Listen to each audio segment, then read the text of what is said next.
La modernidad occidental ha instituido una noción de amor romántico idealmente heteronormada, monogámica, sacralizada y vitalicia, que toma ciertos fundamentos del amor cortés medieval. En este caso, hablar de lo romántico tiene que ver con eso y no con el movimiento cultural conocido como el romanticismo, del cual hablaremos en otro momento con otras obras.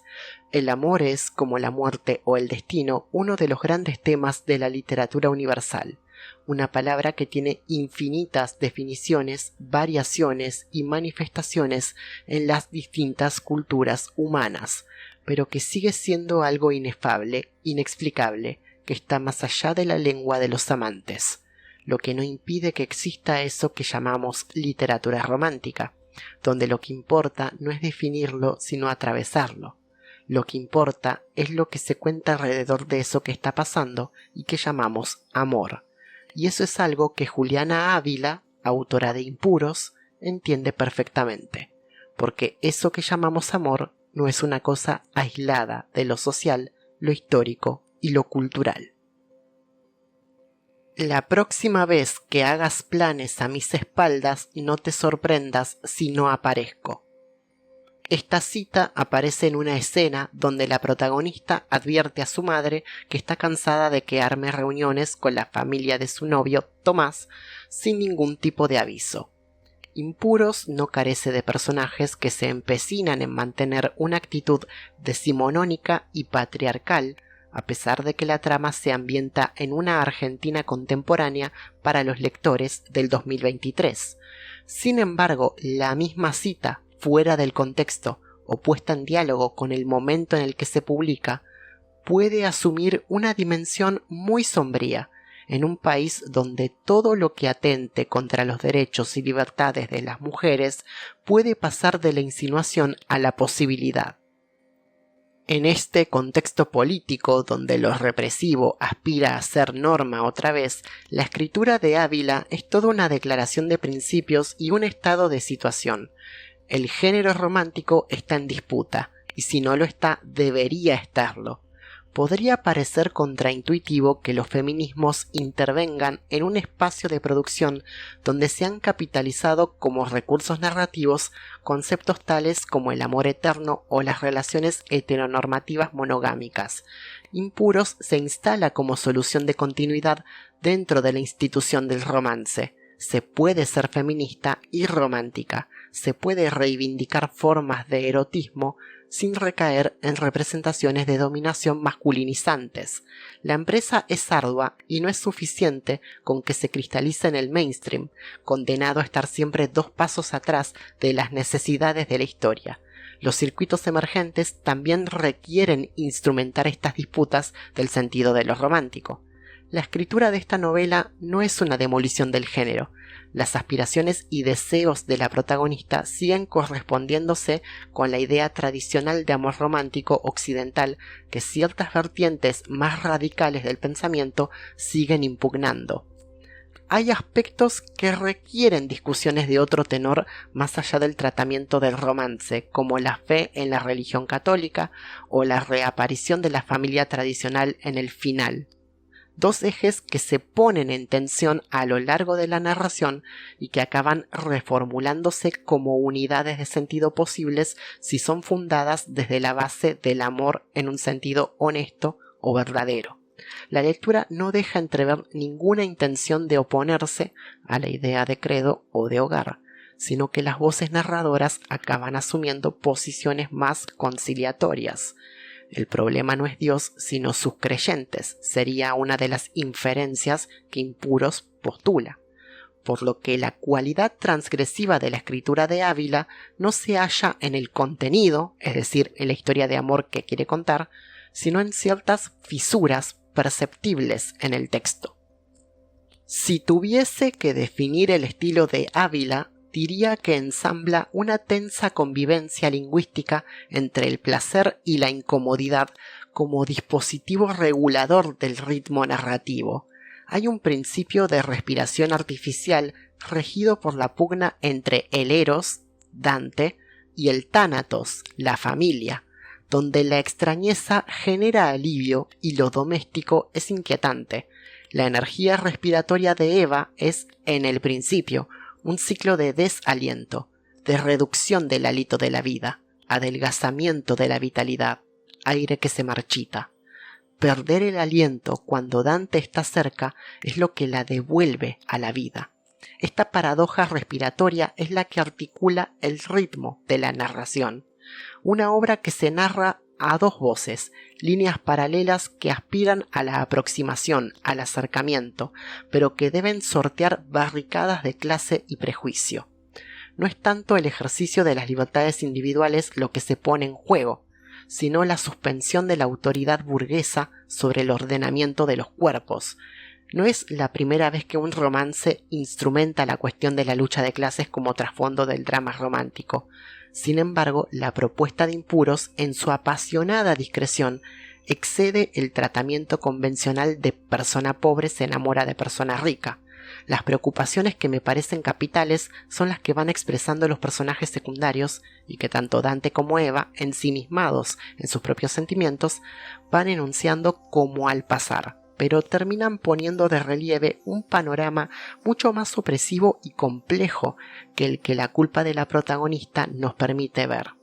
En vez de apelar al recurso del amor a primera vista entre dos personas desconocidas, la obra nos presenta dos protagonistas con un vínculo amistoso establecido, que se irá intensificando a lo largo de la historia y que empieza a tener progresiones gracias a esa confianza previa. Sus sentimientos no emergen de la nada, sino que son emociones y deseos que se van materializando en un entorno opresivo y restrictivo, donde las apariencias y los mandatos reprimen sus voluntades. Una cualidad magna de Impuros es la creación de escenas inquietantes y verosímiles que producen incomodidad en el lector y en los personajes. La recurrencia de lo perturbador desplaza el eje de gravedad de la obra por fuera del horizonte del realismo y del romance para situar a sus personajes en una dimensión del terror gótico muy sutil.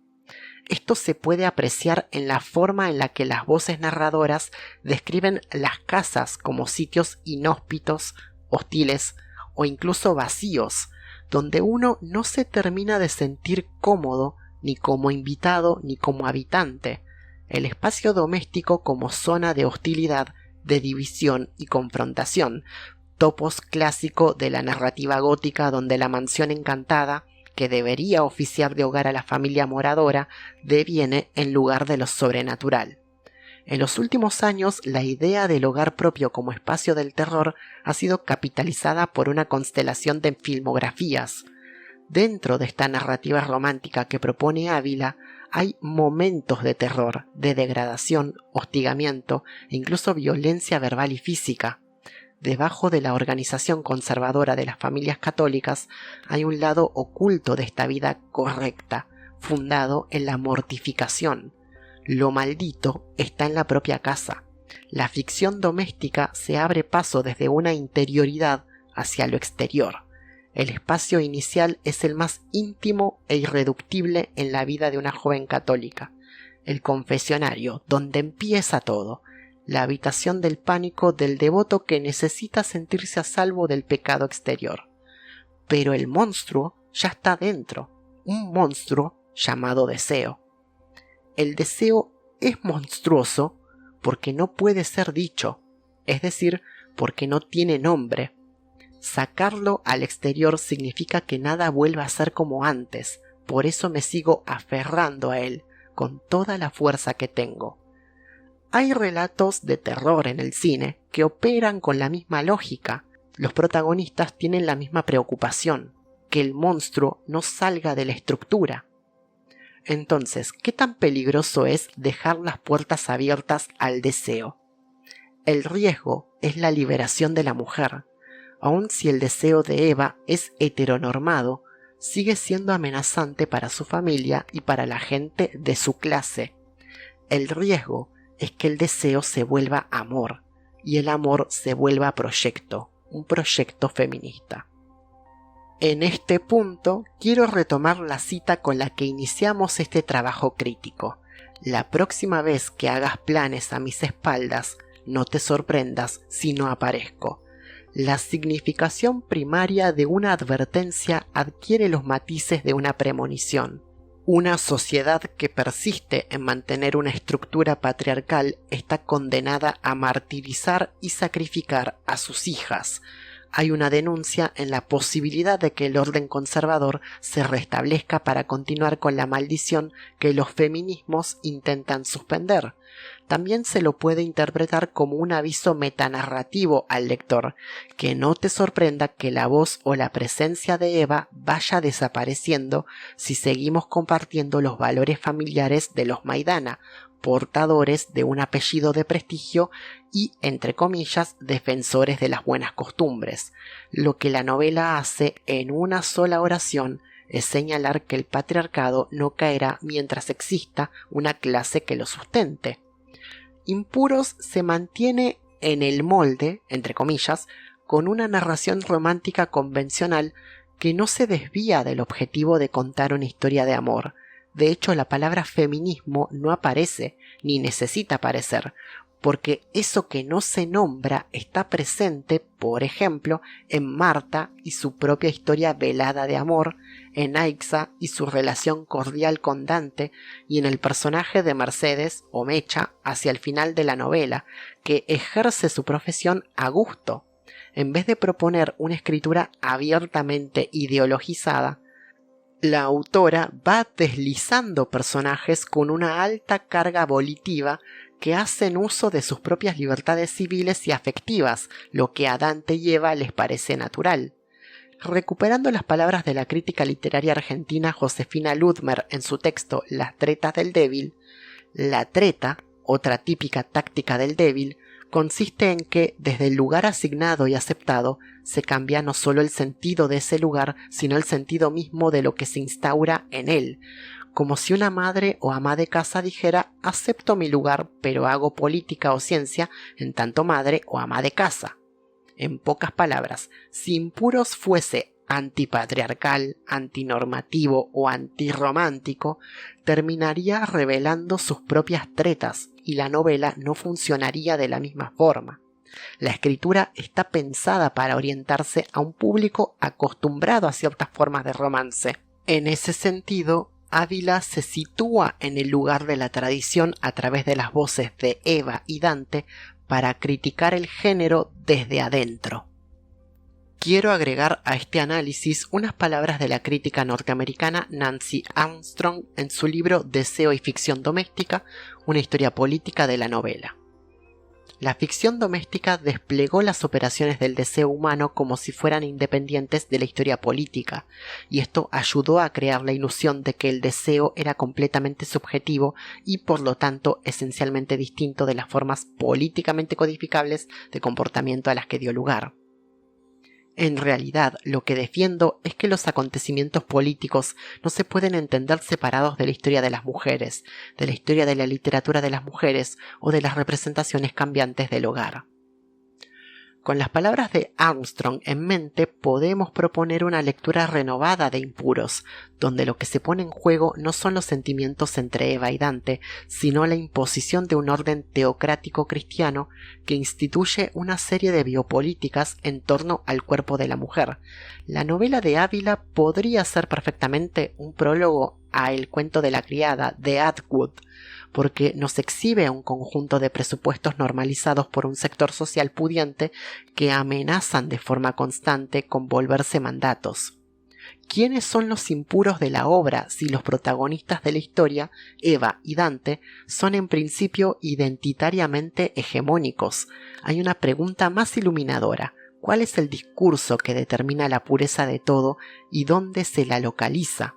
Lo impuro, lo raro, lo ominoso está en el cuerpo.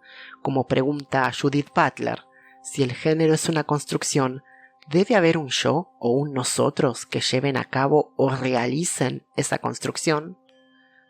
Mi padre me mira, pero no dice nada, indica la voz narradora en Impuros, pero es la voz materna la que interpela cuando ve las uñas pintadas de Eva. La voz de mi madre diciendo que no me reconoce empieza a sonar en mi cabeza, haciéndome sentir asquerosa, sucia y culpable. Lo podemos poner en relación con algo que dice la doctora Daniela Dorfman en una de las clases de Tomar las Aulas.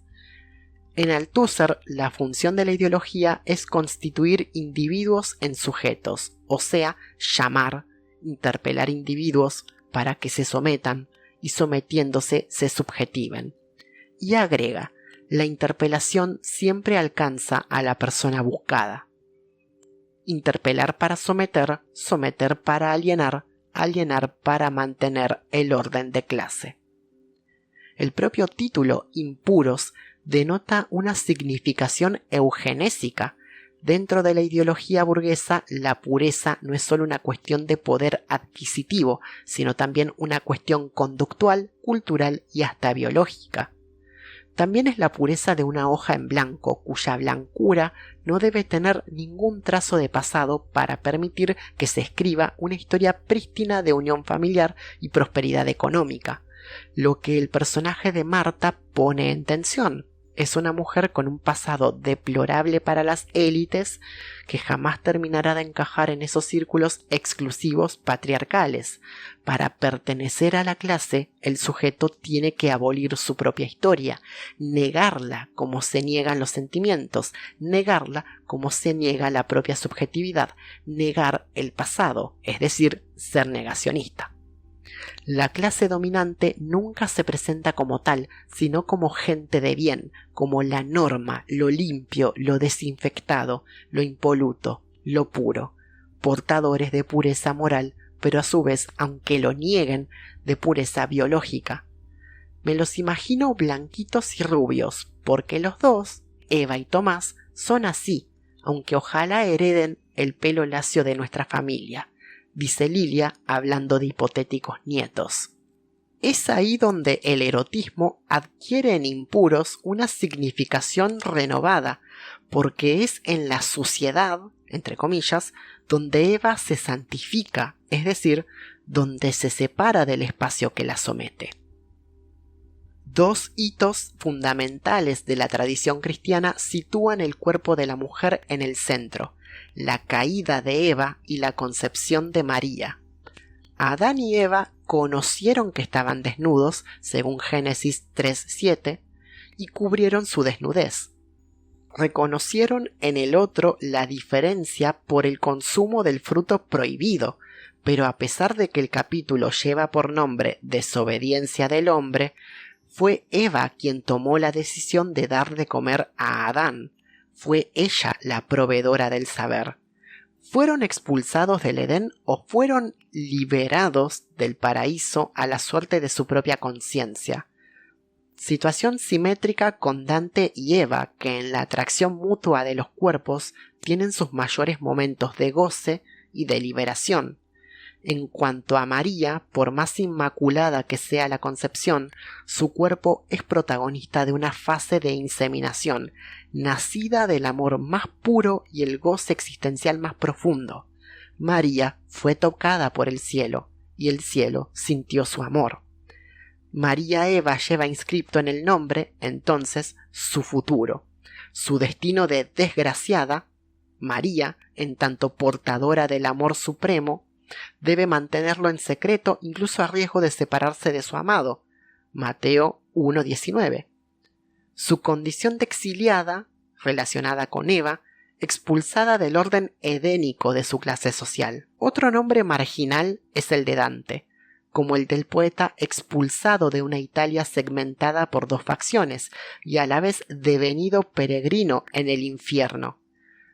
Fuera de este orden, lo que la ley decía que era monstruoso, reproduce y encarna el ideal de amor que los opresores dicen tener, porque el amor, para manifestarse, debe hacerse carne para morir fuera del orden de la carne, como Cristo en la cruz, cuyo sacrificio, dado en la carne, termina teniendo efectos espirituales para toda la humanidad. ¿Y acaso ser feminista no significa precisamente eso? ¿Ser una desgraciada ante los ojos de los hombres? Alguien que fuera de la gracia halla su pureza en lo vil, en lo prohibido, en el acto de usar la boca para morder, para besar, para hablar. el erotismo y la fe hallan una síntesis insólita pero coherente en la escritura de Impuros, que contándonos un amor de película sabe ser transgresora a su manera, dentro de sí misma, reconoce en su propio cuerpo textual las marcas de la violencia que está corriendo por derecha y le planta cara en su propio terreno con una escritura correcta, entre comillas, tan correcta como la gente de bien que habla de niños rubios como bienes de lujo y triunfos genéticos genealógicos. Autoerotizarse, pensar el cuerpo fuera del bien, es una digna rebelión. Impuros pone muchas cosas en juego bajo la piel de una historia romántica que puede parecer convencional, pero que en los detalles toma decisiones alternativas que la vuelven interesante y que dependerá de los lectores detectarlos. Mis impresiones lectoras de Juliana Ávila son las de una autora que, dentro de un sistema preestablecido de signos, como lo es el género romántico contemporáneo, pudo aprovechar sus recursos y elementos desde sus propias coordenadas e intereses, aunque sin subvertir demasiado las convenciones y preocupándose por el tratamiento de la historia con una escritura ágil, concreta y fluida. Escribo esta reseña con el pleno convencimiento de que Impuros es un punto de partida lo suficientemente sólido para permitir a Ávila ensanchar el cauce de su escritura, una novela atractiva para las audiencias de nuestro tiempo y una lectura disfrutable incluso para quienes no somos afines a la vertiente sentimental. Por sobre todas las cosas y lo más importante, un libro que es el principio de una saga con mucho potencial y que está a la altura de las expectativas.